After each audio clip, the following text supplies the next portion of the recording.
नमस्कार दोस्तों, कैसे हैं आप लोग। मैं आपसे पहले तो सबसे पहले माफ़ी मांगना चाहूँगा यार कि डे 3 के बाद मैं कोई वीडियो नहीं बना पाया। एक्चुअली उसका रीज़न ये रहा कि यार मेरा तबीयत बिल्कुल भी ठीक नहीं था। हाँ, अब जाके तो मेरे तबीयत में काफ़ी सुधार है। तो आपसे एक ही रिक्वेस्ट है यार, देखो कि अपने हेल्थ का पूरा पूरा ध्यान रखो। और दूसरी बात, आप इस चीज़ से बिल्कुल निश्फिक्र होकर तैयारी करते रहें कि आपको कहीं लगने लगे यार कि देखो ये कोविड चल रहा है तो आगे जॉब्स आएंगे कि नहीं आएंगे। देखो, ये बात तय है कि देखो यार, जो जॉब्स हैं वो तो आएंगे ही आएंगे, उनको नीड है, उनको भी काम करवाना है यार, गवर्नमेंट को भी काम करवाना है, प्राइवेट सेक्टर को भी अपना काम करवाना है। इस कारण से बिल्कुल भी अपना ये सोच के अपने प्रिपरेशन ना छोड़े कि यार ये कोविड है। देखो लास्ट टाइम क्या हुआ था कि आईएएस का जो मेंस का एग्ज़ाम था वो शेड्यूल था मई या जून में। वो मेरे को भी मेंस लिखना था, पर हुआ क्या कि यार धीरे धीरे एक्चुअली कोविड के कारण क्या हुआ, डेट्स एक्सटेंड होते गए। तो मैं भी रिलैक्स होता गया यार, ठीक है यार, पता नहीं कब होगा एग्ज़ाम, होगा नहीं होगा। फाइनली 18 अक्टूबर को एग्ज़ाम हुआ और मेरा प्रिपरेशन इतना अप टू दैट लेवल नहीं हो पाया, क्योंकि मेरे को ये लगने लगा था एग्ज़ाम होगा कि नहीं होगा। इसी डाउट के चक्कर में मैं प्रिपेयर प्रॉपर कर नहीं पाया और मैं कुछ मार्क्स से मैं लैग कर गया। इसलिए मैं कहूँगा यार आपसे कि आप बिल्कुल भी आप अपनी स्टडीज़ को ना छोड़ें। और मेरे सीरीज, अपने सीरीज का टारगेट भी तो यही है ना यार, कि जो लोग पढ़ाई से ऊब चुके हैं या पढ़ाई में अभी जो बिल्कुल भी टच नहीं रहा, उनको एक बार वापस से टच आ जाए। इस कारण से मैं ये वीडियो का सीरीज बना रहा हूँ। चलो, और अपन ज़्यादा बातें अब नहीं करेंगे, अपन एक काम करते हैं, इस डे 4 का वीडियो अपन चालू करते हैं। चलिएगा, तो डे 4 का वीडियो के अंदर अपन पहला क्वेश्चन देखते हैं। देखो यार, पहला क्वेश्चन क्या कह रहा है, a coil of resistance 10 ohm and the inductance is this is connected to 200 volt DC supply, initial rate of change of current is. देखो यार, ऐसे क्वेश्चन को कैसे करते हैं इसको आप समझते हैं। देखो क्या क्या रहा है ये, कि मेरे पास एक रजिस्टर है, रजिस्टर का जो रेजिस्टेंस है वो मेरा 10 ओम है, और एक इंडक्टर है जिसका इंडक्टेंस कितना है, 0.8 Henry. This is connected with है डीसी सप्लाई 200 वोल्ट। तो देखो इन्होंने क्या बोला, initial rate of change of current पूछा है। देखो ऐसा क्वेश्चन इन्होंने पूछा, देखो क्वेश्चन से अपन कैसे समझे कि अपन उसको अप्रोच कैसे करें। तो initial rate of change of current पूछा है, तो देखो initial rate of change of current क्या होगा, मतलब इसके अंदर जिस जो फ्लो करे, मैं अगर उस करंट का इक्वेशन में निकाल लूँ, अगर मैंने करंट का इक्वेशन निकाल लिया और मैं उसको डिफरेंशिएट कर दूँ, क्योंकि मेरे को क्या पूछा है, change rate of change of current पूछा है, मतलब D i by d t अगर मैं निकाल लूँ कहाँ पर, टी इक्वल टू 0 पे, तो मेरे को कौन सा मिल जाएगा, initial rate of change of current. तो मेरे पास सबसे बड़ा जो टारगेट आ चुका है वो बेटा ये टारगेट आ चुका है कि मेरा आई टी का इक्वेशन में कैसे निकालूं। देखो करंट का अगर मेरे को इक्वेशन निकालना है तो सबसे पहले मेरे को ये देखना पड़ेगा कि यार करंट का इक्वेशन में कैसे लिखना है। तो मेरे को अब देखो सबसे पहला टारगेट मेरा ये रहना चाहिए कि देखो कि करंट डिकेइंग होगा कि इंक्रीजिंग होगा। तो एक चीज मेरे को बताओ कि बिहेवियर ऑफ इंडक्टर क्या होता है डीसी के साथ। Behaviour of inductor with DC.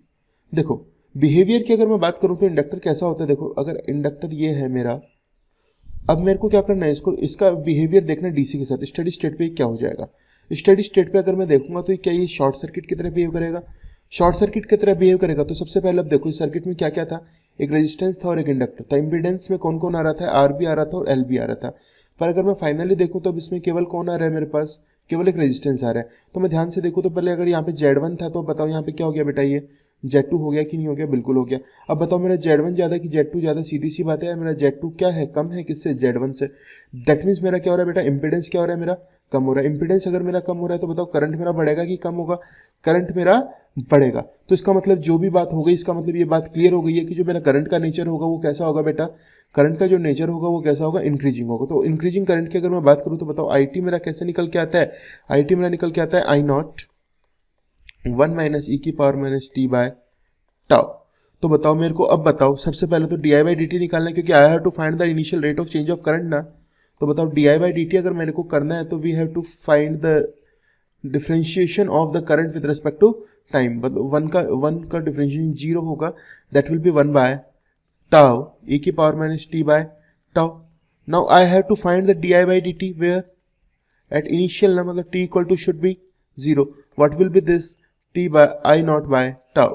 अब मेरे पास now we have d i by d t is nothing but at t equal to 0 is i naught by tau. या exactly, what is I naught? I naught is nothing but V by R. What is tau? It's L by R. Yeah, now tell me. di by dt at t equal to 0 is nothing but v by L. What is V? V is 200. What is L? L is 0.8. What is this? 250. Now, what is I? I is ampere, T is time. So what will be this unit? Ampere per second. Answer will be, the final answer will be, what will be the answer? Answer will be 250 ampere per second. What is the option? Is 250 ampere per. Option number 3 is correct. Is this thing is very clear to you? देखो कुछ नहीं करना. देखो question को proceed कैसे किया, initial rate of change of current पूछा, तो मतलब मेरे को क्वेश्चन किसका निकालना पड़ेगा, करंट का. If we have to find the equation of current, then first we have to decide the current will be decreasing और इंक्रीजिंग. या just tell me the behaviour of the inductor with DC source is like at the steady state it will behave like a short circuit. That means the impedance of the circuit will reduce, then that means current will increase. If current will increase, that means the current is of nature of increasing in nature. If current is increasing in nature, that means the equation will be like this, and this we have to find the initial rate of change of current, that means the di by dt. Now for the initial rate of change of current we have to put the t equal to 0 in this equation, and finally we got the I naught by tau. What is the I naught? I naught is the steady state current in the circuit, that is the V by R. What is the tau? Tau for the LR circuit is the L by R. Tau is time constant. Okay, then V by L 200 by 0.8 is 250 ampere per second. What is the final answer? It's a 250 ampere per second. Okay, listen, question is clear or not? Okay, now we have to proceed for the question number 2. What is saying? It's saying the question number 2 is saying that the delivers maximum power to the load. Maximum power when the load impedance ZL is. Now, तो this type के question भी क्या हो रहा है कि IAS में भी बहुत फ्रिक्वेंटली पूछे जा रहे हैं. 2019 में तो हुआ क्या है, आईईएससी 2019 में इन्होंने क्या किया कि एक क्वेश्चन मतलब इसी क्वेश्चन पे 3 या 4 क्वेश्चन एक साथ पूछ लिए एक बात में. तो देखते हैं. Now it's Z, it's my source, this is the point A and point B, it's ZL, it's a load impedance. Now the situation is that we have to supply the maximum power to the load. The first thing, case 1, if can change the source. देखो ये इसको अपन कहते हैं, इस section को अपन कहते हैं source. Source का कुछ इंपीडेंस होगा, मतलब मेरे पास जो सिस्टम है, ठीक है, उसके लिए अपन यूज क्या करते हैं. देखो यार, अगर मेरे पास सिचुएशन आ जाए ऐसी, तो अपन क्या करेंगे. देखो अगर ऐसी वाली सिचुएशन आ जाएगा, मैं सोर्स को मैं चेंज कर सकता हूँ. तो बताओ मैं क्या चाहूँगा यार कि मेरे को सोर्स बिल्कुल भी पावर ना खाए. सोर्स मतलब 0 power consumption in the source, that means the Z should be 0. अगर if Z is 0, then what will happen? Every amount of power is supplied to the load. That means load will get the maximum power. Case 2. If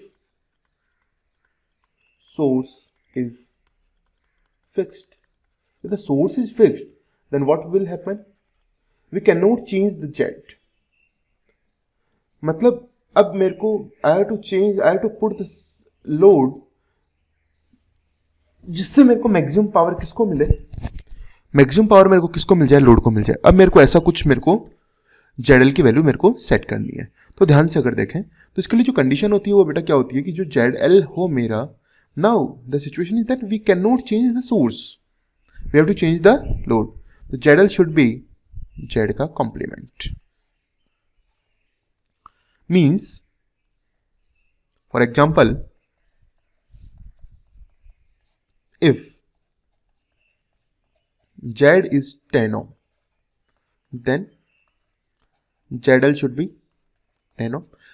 If the source is having the 10 ohm resistance, then ZL should be 10 ohm to absorb the maximum power. If Z is 10 plus J10, then ZL must be equal to Z का complement, that is the 10 minus J10. Clear है. that is the complex conjugate. Okay, that means 0 na, infinite no, equal to the complex conjugate of the impedance of the Z of the network. Yeah, that will be the answer. Listen, if we can change the source, अगर अपन source change कर सकते हैं, that means Z should be 0.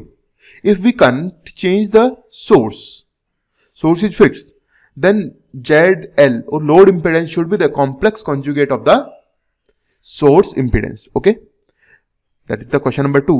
This question is very frequently asked in various exams. Okay, now we are going for the question number 3. Question number 3 is based on Laplace transform. Listen, actually मेरे को अपनों को याद तो रहता है कि complex Laplace transform क्या होगा, पर एक गड़बड़ हो जाती है अपनों से कई बार कि भाई साइन में एस ऊपर आएगा कि कॉस में एस ऊपर आएगा. तो एक ध्यान रखिएगा, साइन मतलब सिंपल होगा, मतलब उसके अंदर क्या होगा, एस ऊपर नहीं आएगा, ए ऊपर आएगा. तो अपन देख लेते हैं एक दो. देखो, Laplace of sine of a T जो बनेगा that will B A S square plus a square. Laplace of cos of a T जो बनेगा वो बनेगा, देखो अब कॉस है, कॉस में एस ऊपर आएगा, ध्यान रखिएगा, s square plus a square. देखो अब मेरे पास साइन का क्या आ जाए, hyperbolic, sine of h of a t आ जाए. तो ये क्या बनेगा, मेरे पास साइन है तो ए ऊपर आएगा, ए, और ये होगा एस स्क्वायर माइनस ए स्क्वायर. और Laplace of cos of h of a T जो होगा, कॉस है तो बताओ कॉस में क्या होगा, मेरा एस होगा ऊपर, और ये हाइपरबोलिक है तो मेरे पास क्या आएगा, S square minus A square. Got it और नॉट? साइन मतलब ए ऊपर आएगा, कॉस मतलब एस ऊपर आएगा. क्लियर? और जब मेरे पास सिंपल होगा तो प्लस में आएगा, और अगर मेरे पास हाइपरबोलिक होगा तो क्या होगा, यहाँ पे माइनस में आएगा. ठीक है जी. अब ध्यान से देखो, ये मेरे पास माइनस है तो मेरे पास फंक्शन कैसा बनेगा, हाइपरबोलिक बनेगा. इसका काम खत्म, इसका काम खत्म. अब बताओ एस ऊपर है कि एस नीचे है? एस मेरा न्यूमरेटर में. If we are having the s in the numerator, that means the function will be of cos. Cos का फंक्शन होगा, that means this is option is given. Finally this. Okay, clear और not? या by directly seeing this, s cos का होगा और minus है तो hyperbolic होगा. तो what will be the answer, cos of h of a t. Clear है कि नहीं है? Now for the question number 4, what is this? Question number 4 is saying that a single phase AC voltage source has 200 volt RMS is connected to a load which consumes a active power of 300 watt. What will be the reactive power consumed by the load if 2.5 ampere RMS current is drawn from the supply? Listen, what is given to us? Its voltage is 200 volt, I is 2.5 ampere, and what is active power? Active power is nothing but 300 watts. आप देख पा रहे हैं ये assistant professor का paper है, और ये कितना आसान पेपर है, एकदम सिंपल प्लेन पेपर है. ठीक है, इसलिए आपको कोई लोड लेने की जरूरत नहीं, बिल्कुल पैनिक होना नहीं है यार. एक्चुअली मैंने सीधा उससे क्वेश्चन उठाया और मैं आपको ये फील करवाना चाहता हूँ कि किसी भी पेपर में बहुत हाई फाई क्वेश्चन नहीं पूछे जाने वाले. ठीक है जी, चलिए. हाँ, तो अब देखो, अब मेरे से पूछा they want what is the value of reactive power. Now listen and see. Now what will the Q? Q is nothing but VI sin phi. Now we have V, we have I, but we don't have sin phi. What is the requirement? We have to find the sin phi. And we know P is nothing but VI cos phi. Yeah, listen. P is nothing but VI cos phi. What is P? P is 300. What is V? 200. What is I? 2.5. What is cos phi? Cos phi. अब ध्यान से बोलो, cos phi will be 300 by 500. What is cos phi? Cos phi nothing but 3 by 5. If we have cos phi, what is the value of sin phi? Sin phi nothing but 4 by 5. If we have the value of sin phi, can we solve this for the Q? Q is nothing but what is VI sin phi. What is V? V is nothing but 200. I is nothing but 2.5. What is sin phi? Sin phi is nothing but 4 by 5. Yeah, listen. What is this? 2.5 into 200 is nothing but 500. 500 into 4 by 5, 500, 100. मतलब what will be the value? It's a 400. VAR is Q. Now we have the value of Q, that is 400 VAR. What is the option? Option number 4 is correct. Got it or not? This is very simple and plain question. Got it or not? Very clear na? Now proceed for the next question. Next question. What is next question? Yeah, next question is saying about the two port parameters. Two port parameters. Yeah, for this h parameter we have to learn one thing. It is like v1 equal to h11 i1 plus h12 v2. I2 is nothing but h21 i1 plus h22 v2. What will be this? v1 i2 is h11 h12 h21 h22 i1 v2. What is the option? Option is this is wrong. This is wrong because the relation between v and I is on for the z parameters. I and v is for the y parameters for the v1 and i2. This can be answered. This can be answered, but for the exact answer will be 4. Okay. Yeah. Now one thing more. कि in every exam वो actually पूछ क्या लेते हैं,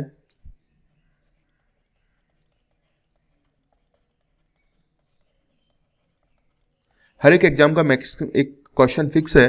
वो पूछते हैं what is the condition for the symmetric network, symmetric and symmetrical network and for the reciprocal. For the symmetrical it is z11 equal to, for the z parameter z22, y1 equal to y22, a equal to d. For the transmission parameter h11 h22 minus h12 h21 equal to 1. For the h parameters, for the condition of the reciprocal network, it's z12 equal to z21, y12 equal to y21, ad minus bc is nothing but 1, and h12 equal to minus h21. That is the condition for the reciprocal network. Okay, you have to learn this thing. Actually अपनों को ये याद रह गया, तो अपना बहुत कुछ काम बनने वाला है. देखो एक क्वेश्चन फिक्स है. We have one question fix on this things. ठीक है.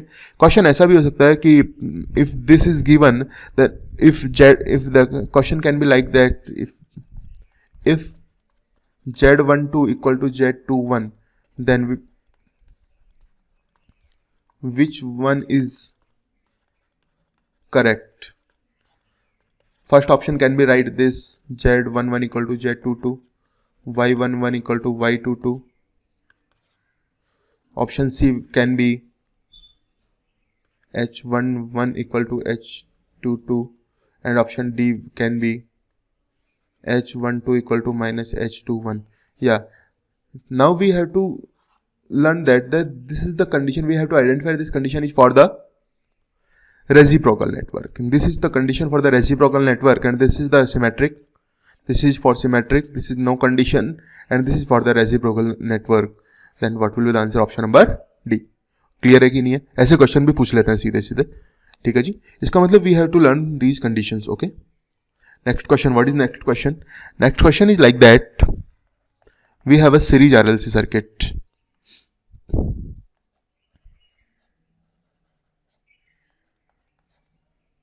RLC. R is nothing but 3 ohm, L is nothing but J6, and XC is minus J2. Now we have to find the voltage source V at an angle phi, and we have the current 10 at an angle of minus 140 degrees. Okay. Now what will be the Z? Z is nothing but plus 3 6 minus J2 is 3 plus J4, that is 5 at an angle of 4 is 4 होगा तो बताओ 4/5 बनेगा. If this is 4/5 what will be the angle? 4/5 का sine में 4/5 में angle ज़्यादा, मतलब it will be the 53 degrees. Angle is 53 degrees. Now we know according to Ohm's law, V is nothing but I into Z. What is V? V at angle phi. What is I? I is not angle minus 143 degrees. What is Z? 5 at angle 53 degrees. What is this? This is 50 at an angle of minus 90 degrees. V at an angle phi. I think now we have the voltage source value, that is 50 at angle of minus 90 degree. आप देख रहे हैं question कितने simple हैं. These questions are very plain and very simple. These are question from the assistant lecturer, assistant professor exam. Okay. This questions are very easy यार, आप महसूस कर रहे हैं, देखो कोई लोड नहीं है ऐसे क्वेश्चंस में, कितने प्लेन क्वेश्चन है। क्वेश्चन नंबर 7 की तरफ अपन पढ़ते हैं। Question number 7, okay same question for the, कहां से, मतलब टू पोर्ट नेटवर्क से दूसरा क्वेश्चन सीधा है। For a two port network the condition for being a symmetrical network is in terms of Z parameter. For the symmetrical network मतलब Z11 equal to Z22, Z11 equal to Z22। तो option number 1 is very correct. ये किसका condition है? This is condition for reciprocal, this condition is for nothing, this condition is for nothing. What will be the answer? Question number 7 का answer क्या हो जाएगा? 1। देख रहे हैं एकदम प्लेन एंड सिंपल क्वेश्चन आ रहे हैं कि नहीं आ रहे? बिल्कुल कोई लोड नहीं। Next question, this question is from the control system. और ऐसे क्वेश्चन भी बहुत ही फ्रिक्वेंटली पूछ लेते हैं। तो देखो यार, इस क्वेश्चन में मेरे को क्या दिया, मेरे को एक ट्रांसफर फंक्शन दिया है, कितना, 100 upon s² plus 20s plus 100। Now listen, अपनों को ऐसे क्वेश्चंस को करना कैसे होता है कि अपनों को एक स्टैंडर्ड इक्वेशन होता है सेकंड ऑर्डर सिस्टम का, that is omega n square s² plus 2 zeta omega n s plus omega n square. Listen, अगर अपन इसको कंपेयर करें तो अपनों को क्या मिल जाएगा, यहाँ से अपने को ओमेगा n मिल जाएगा और यहाँ से क्या मिल जाएगा मेरे को, we will got the omega n and zeta. अपनों को क्या क्या मिल जाएगा, ओमेगा n मिल जाएगा एंड जीटा मिल जाएगा। If you got the omega n and zeta, then some conclusion can be drawn from these values for the values of zeta. Zeta is, if this is equal to 0, zeta damping factor, if this is 0 then system is undamped. If this is zeta is 0 to 1 then system is underdamped. If zeta is equal to 1 then system is critically damped. If zeta is greater than 1 then system is over damped. Clear है? इस zeta अगर 0 आ जाए तो मेरा system कैसा होगा, undamped होगा। Zeta 0 से 1 आ जाएगा तो क्या होगा, अंडर डैम्प्ड होगा। जीटा अगर मेरा 1 हो जाएगा तो क्रिटिकली डैम्प्ड सिस्टम होगा, और अगर जीटा मेरा ग्रेटर देन 1 हो जाएगा तो ओवर डैम्प्ड सिस्टम होगा। ठीक है जी। तो अब देखो ध्यान से, अगर मैं इसको कंपेयर करके देखूं, ऑन पेन अपन चेंज कर लेते हैं, ऑन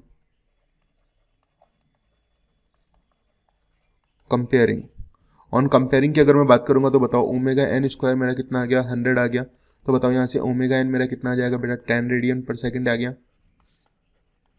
और बताओ मेरे पास 2 जीटा ओमेगा n मेरा क्या हो गया बेटा, 20 हो गया। अब बताओ यहाँ से मेरे पास जीटा कितना आ गया, जीटा मेरे पास आ गया 20/2 ओमेगा n। बताओ 20 what is 2, omega n is 10, what is this is 1।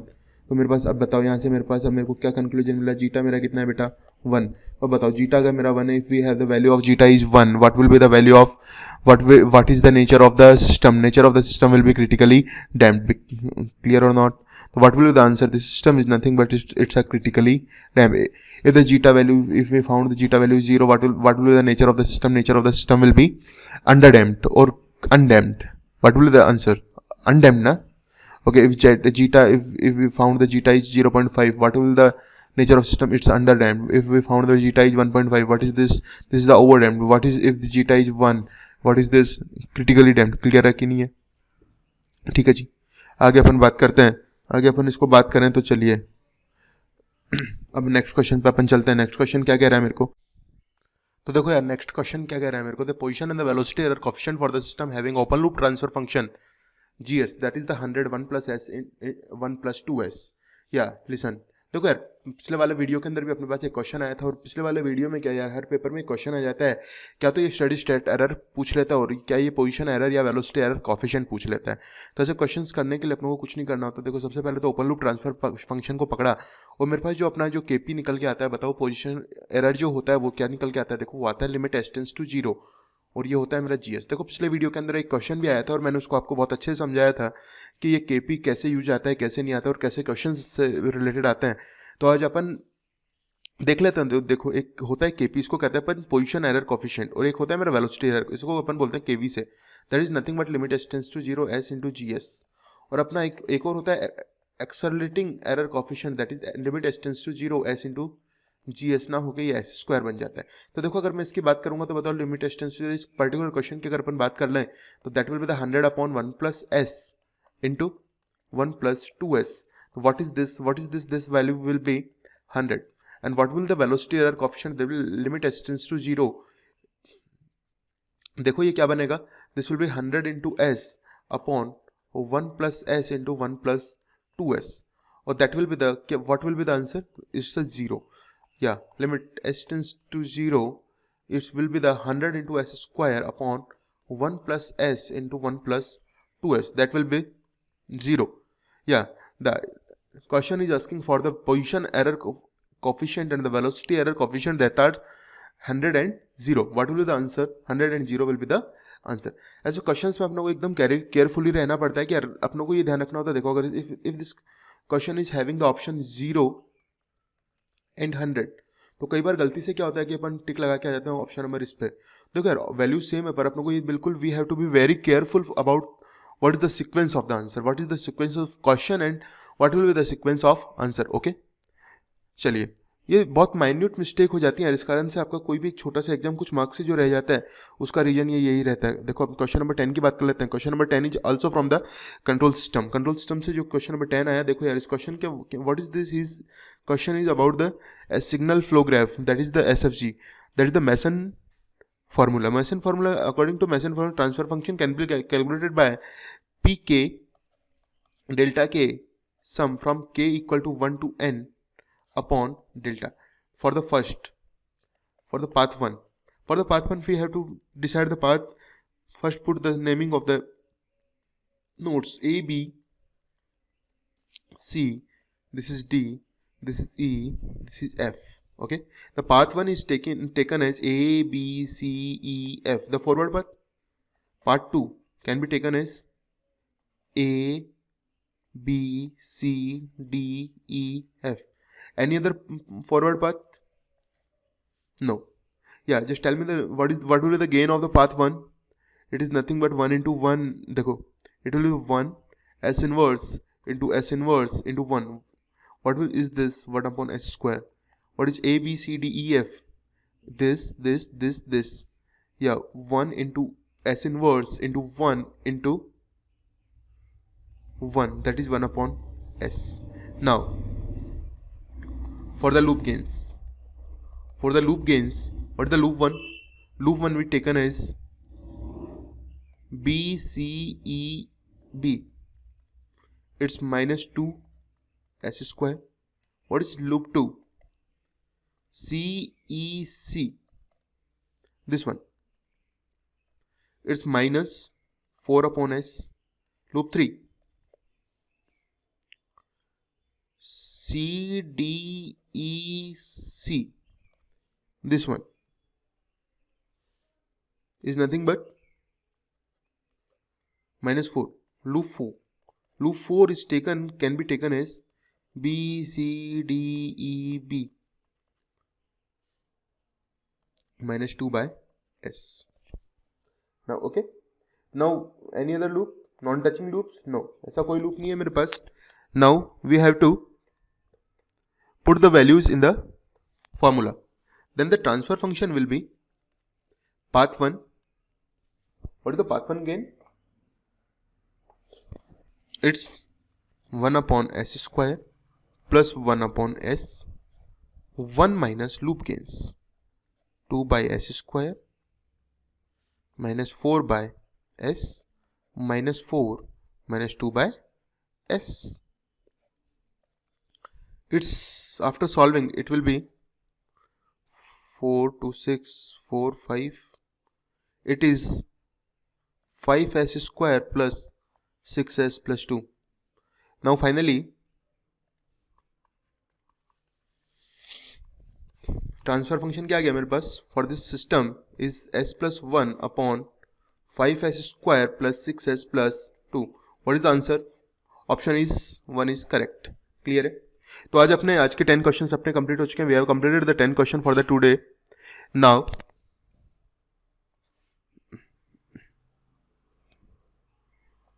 For the अब अपन इस सीरीज के अंदर मैं क्या काम, एक क्वेश्चन आपको डेली दिया करूंगा. Today's question, you have to put the answer, what will be the answer of that question in the comment box. Okay,